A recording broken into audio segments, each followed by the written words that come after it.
Kami mengajak kepada kaum muslimin dan muslimah dimanapun berada untuk berinvestasi akhirat bersama-sama patungan membangun masjid dan asrama pondok pesantren Darul Ilmi Malik Ibn Rabi'ah yang dikelola oleh Ustaz Muhammad Malik Al-Athari dan asatidz sunnah yang lainnya. InsyaAllah ta'ala berkah dunia akhirat. Barakallahu fikum. Kalau perkara itu saja dikritisi oleh syekh, maka bagaimana ketika syekh ini mendengarkan orang mengaji dengan diiringi irama musik? Tentunya syekh lebih marah lagi, tentunya syekh lebih na'udzubillah. Kemudian mungkin dia berdoa, subhanallah, ini bukan merupakan Quran, dan memang bukan Quran. Ini Al-Quran hanya dibungkus, ya. Mereka ingin melegalkan yang diharamkan Allah dengan membungkus bacaan Al-Quranul Karim. Dan Allah Subhanahu wa taala mengingatkan kepada kita, wala talbisul haqqa bil batil. Jangan kalian mencampur adukan yang hak dengan batil. Dan mereka ini subhanallah, masya Allah ikhwan, luar biasa kelompok-kelompok ini. Sungguh sangat memalukan apa yang mereka lakukan. Dan tercoreng nama orang-orang Indonesia ketika ada orang Indonesia melakukan demikian ini. Mengaji sambil irama musik. Dari mana perkara ini? Allah Akbar. لبيك اللهم لبيك لبيك لا شريك لك لبيك إن الحمد والنعمة لك والملك لا شريك لك لبيك اللهم لبيك لبيك لا شريك. أعوذ بالله من الشيطان الرجيم. بسم الله الرحمن الرحيم.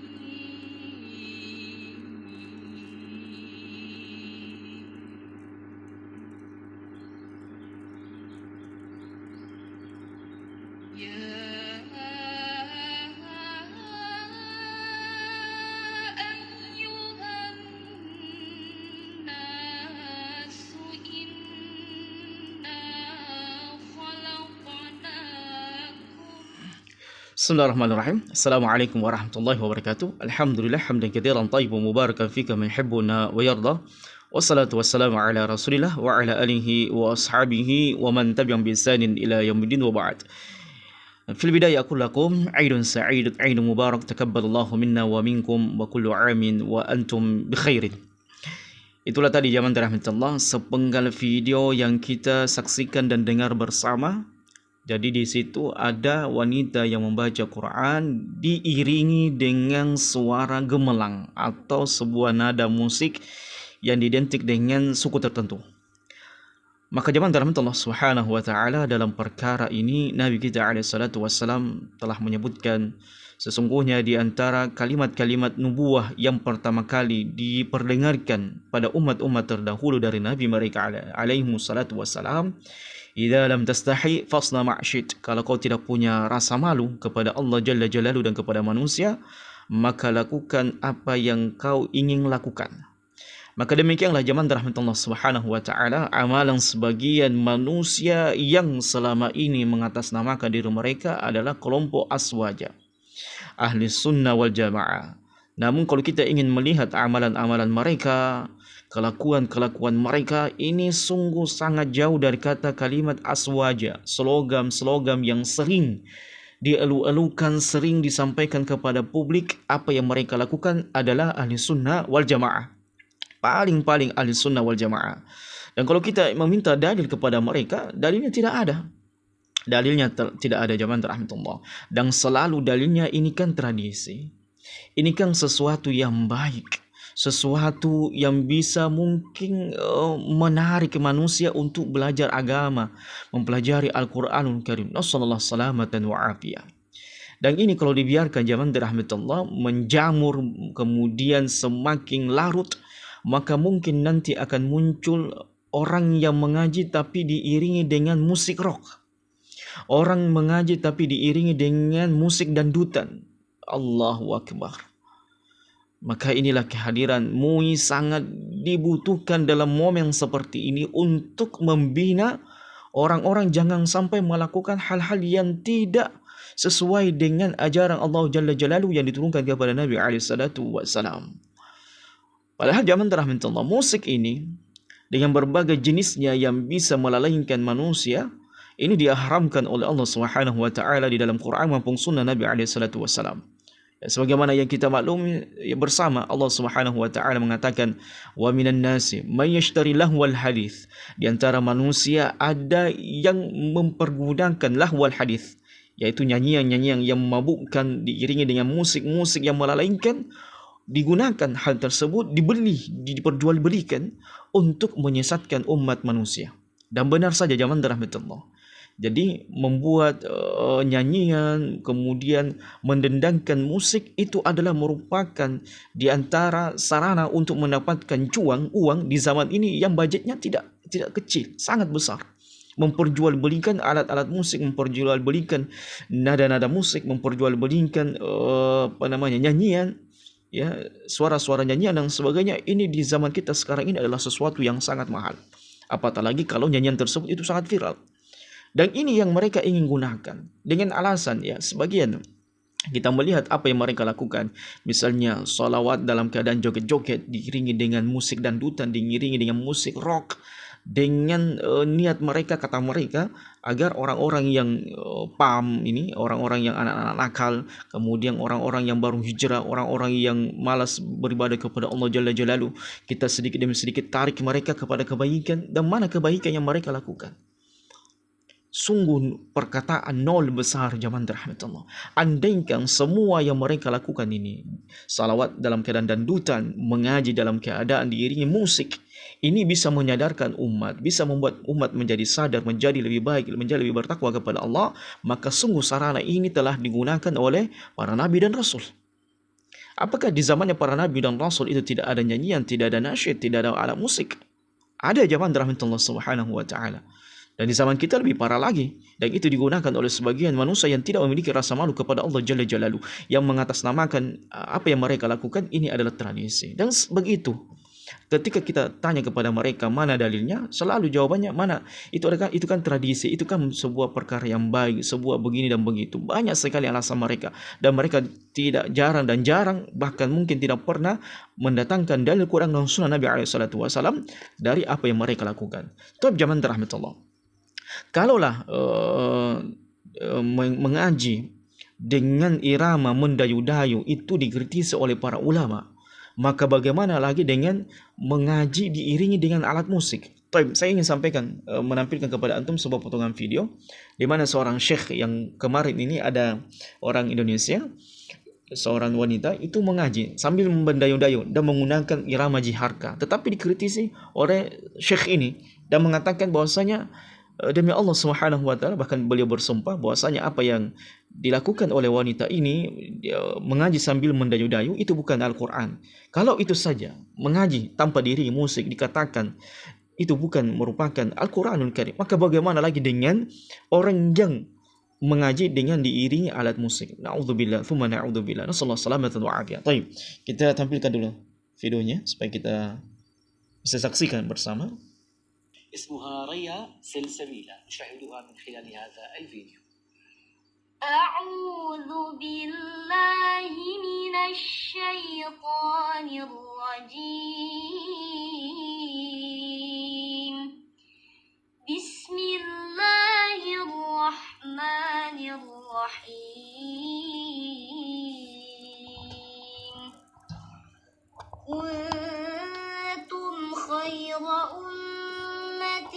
أخرجت للناس تأمرون بالمعروف وتنهون عن المنكر وتؤمنون بالله. ولو آمن أهل الكتاب لكان خيرا لهم، منهم المؤمنون وأكثرهم الفاسقون. لن يضروكم إلا أذى، وإن يقاتلوكم يولوكم الأدبار ثم لا ينصرون. يبصرون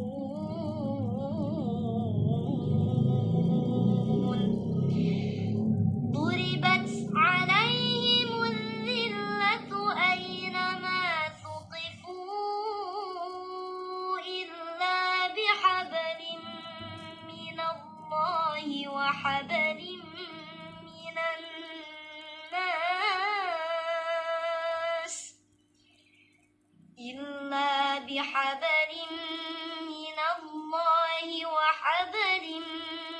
الناس وباءوا بغضب من الله وضربت عليهم المسكنة ذلك بأنهم كانوا يكفرون بآيات الله ويقتلون الأنبياء بغير حق ذلك بما عصوا وكانوا يعتدون صدق الله العظيم. كانت هذه المتسابقة ريا سلسبيلة من إندونيسيا. كلمتكم شيخنا الكريم. لا حول ولا قوة إلا بالله.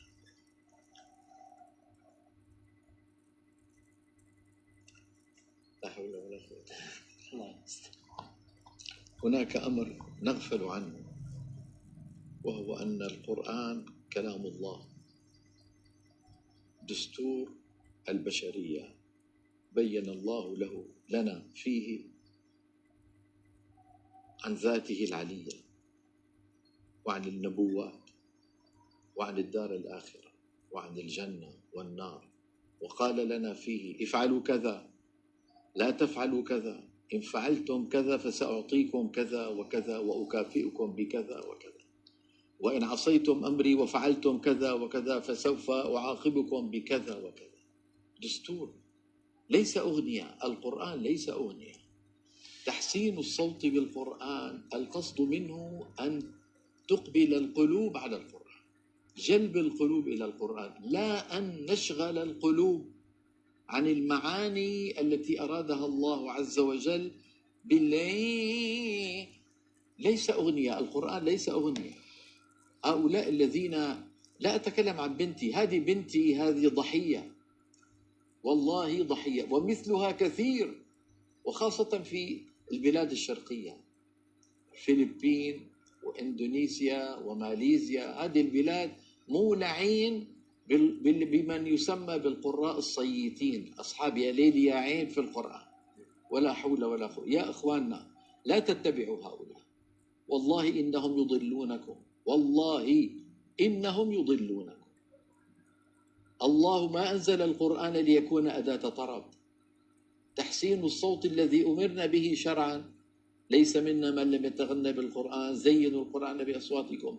القصد منه أن تقبل القلوب على القرآن لتنتبه إلى المعاني التي أودعها الله فيه، فتفعل المأمور وتترك المنهي، لا أن نحول القرآن إلى أداة طرب. لا تفعلي ذلك يا ابنتي. هذا مدود طويلة جدا تأتين بها، ومتموجة وفاسقون، ما هذا ليس قرآن. هذا ليس قرآن. قال العلماء: لو أقسم مقسم أن هذا الذي يقرأ بهذه ليس بقرآن لم يحنث. لم يحنث يعني لا يذهب يمينه سدى، ولا يكون يمينه غير صحيح. لا تفعلي ذلك يا ابنتي. اتبعي الأئمة المتقنين، اتبعي القراء المتقنين، ولا تتبعي المغنين بالقرآن. بارك الله فيك. Baik. Subhanallah, itu adalah merupakan tamparan dari Syekh yang sangat terkenal dengan bacaan beliau yang mutqin, hafalan beliau yang mutqin, yang sering memberikan kritikan terhadap para penghafal Quran atau orang yang membaca Quran. Ya, menurut Syekh tadi, ya mungkin menurut kita bacaan Ananda tadi, wanita ini, ia membacakan ayat Al-Quran itu merdu. Dan ini sering kita mendengarkan dayuh-dayuhan bacaan Quran dari orang-orang Indonesia, Filipina, Malaysia. Sebagaimana dikatakan oleh Syekh tadi, itu sangat terkenal orang-orang Asia dari Malaysia, Indonesia, Filipina, Thailand. Kebanyakan mereka ketika membaca Quran itu mendayu-dayu, ya, seolah-olah mereka sedang bernyanyi. Dan ini yang dikritisi oleh Syekh kita, mudah-mudahan hafizallahu taala anhu wa ra'a, berkaitan dengan orang yang mengaji tapi mendayu-dayu. Dan mengatakan beliau bahwasanya Al-Quran ini bukan gina, bukan nyanyian, tapi dia adalah merupakan pedoman hidup. yang kemudian kita harus memperhatikan apa yang Allah Subhanahu wa taala sampaikan di dalam ayatnya tentang perkara wajib, haram, makruh, mubah, hukum-hukum dalam agama kita, yang seharusnya kita lebih fokus daripada itu ketika kita mendengarkan atau membaca Quranul Karim, bahwasanya apa yang dilakukan oleh si binti ini tadi, anak perempuan ini, bukan merupakan Al-Quran dan sebaiknya ditinggalkan, dan kemudian mengambil atau meniru bacaan-bacaan mutqin dari orang-orang yang membaca Quran dengan baik, dengan tartil, bukan dengan taganni atau menyanyi-nyanyi dan sebagainya. Kalau perkara itu saja dikritisi oleh Syekh, maka bagaimana ketika Syekh ini mendengarkan orang mengaji dengan diiringi irama musik? Tentunya Syekh lebih marah lagi, tentunya Syekh lebih na'udzubillah, kemudian mungkin dia berdoa, subhanallah, ini bukan merupakan Quran, dan memang bukan Quran. Ini Al-Quran hanya dibungkus, ya. Mereka ingin melegalkan yang diharamkan Allah dengan membungkus bacaan Al-Quranul Karim. Dan Allah Subhanahu wa taala mengingatkan kepada kita, wala talbisul haqqa bil batil. Jangan kalian mencampur adukan yang hak dengan batil. Dan mereka ini subhanallah, masya Allah ikhwan, luar biasa kelompok-kelompok ini. Sungguh sangat memalukan apa yang mereka lakukan. Dan tercoreng nama orang-orang Indonesia ketika ada orang Indonesia melakukan demikian ini. Mengaji sambil irama musik. Dari mana perkara ini? Allah Akbar. Dan ini sering, ya kebanyakan di antara mereka ketika mengkritik amalan Wahabi begini, amalan Wahabi begitu, justru amalan mereka ini sangat-sangat luar biasa kerusaknya. Kita tidak bisa berkata-kata apa lagi untuk menasihati mereka ini. Bebel, ya, tidak ingin menerima nasihat, kritikan. Bahkan kalau kita mengkritik, mereka paling aswajab, mereka paling menampar, mereka paling arogan dalam perkara tersebut. Tidak ada nasihat. Dan jadi kadang orang mengatakan, kenapa kita tidak bisa bersatu? Kenapa kita tidak bisa kemudian saling bahu-membahu, menerima satu sama yang lainnya kekurangan dan saling melengkapi kelebihan? Ini memang susah. Susah mencampur adukan yang hak dengan batil. Susah mencampur adukan antara tauhid dengan kesyirikan. Susah mencampur adukan yang sunnah dengan bid'ah, maksud dengan ketaatan. Sangat susah zaman rahmatullah. Ya, bagi kelompok sebelah ini, makruh maksiat itu kayak seolah-olah sesuatu yang biasa. Nasallallahu salamatan wa afiyah. Oleh karena zaman rahmatullah, ya inilah pentingnya kita kemudian belajar lagi apa yang diinginkan Allah Subhanahu wa taala dalam Quran dan sunnah Nabi alaihi salatu wasallam, agar kita menjadi hamba yang istiqamah di jalan kebenaran ini.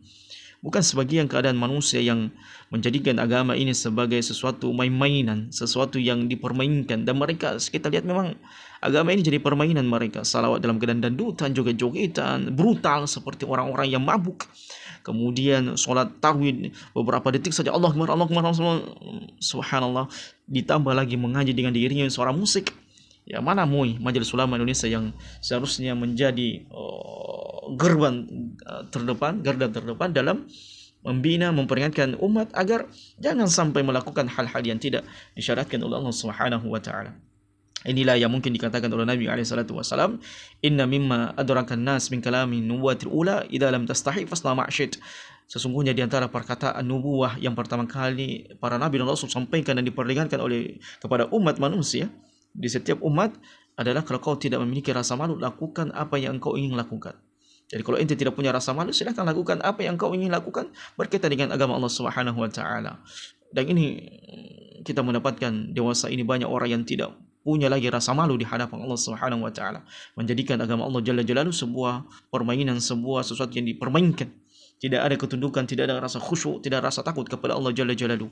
Oleh karenanya mungkin ini menjadi jawaban bagi kita semuanya. Kita mungkin bertanya, kenapa banyak sekali bencana alam, musibah, malapetaka, yang azab, mungkin azab yang Allah timpakan kepada kita, karena kita mungkin di antara manusia yang menjadikan lahwal hadis, sesuatu yang diharamkan oleh Allah Subhanahu wa taala dibungkus atas nama agama untuk menyesatkan umat manusia, dan ini betul-betul menyesatkan umat manusia dari jalan Allah Jalla Jalaluhu.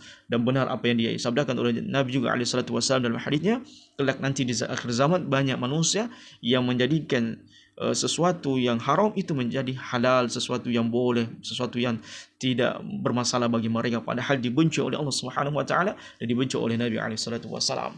Alhamdulillah, semoga kita diwafatkan dalam keadaan di atas sunnah Nabi alaihi salatu wasallam, di atas tauhid kepada Allah Jalla Jalaluhu, karena itu adalah merupakan sumber keselamatan dunia dan akhirat. Barakallahu fikum, subhanakallahumma wa bihamdika, asyhadu an la ilaha illa anta, astaghfiruka wa atubu ilaik, wa akhiru dawana alhamdulillahi rabbil alamin. Wassalamu alaikum warahmatullahi wabarakatuh.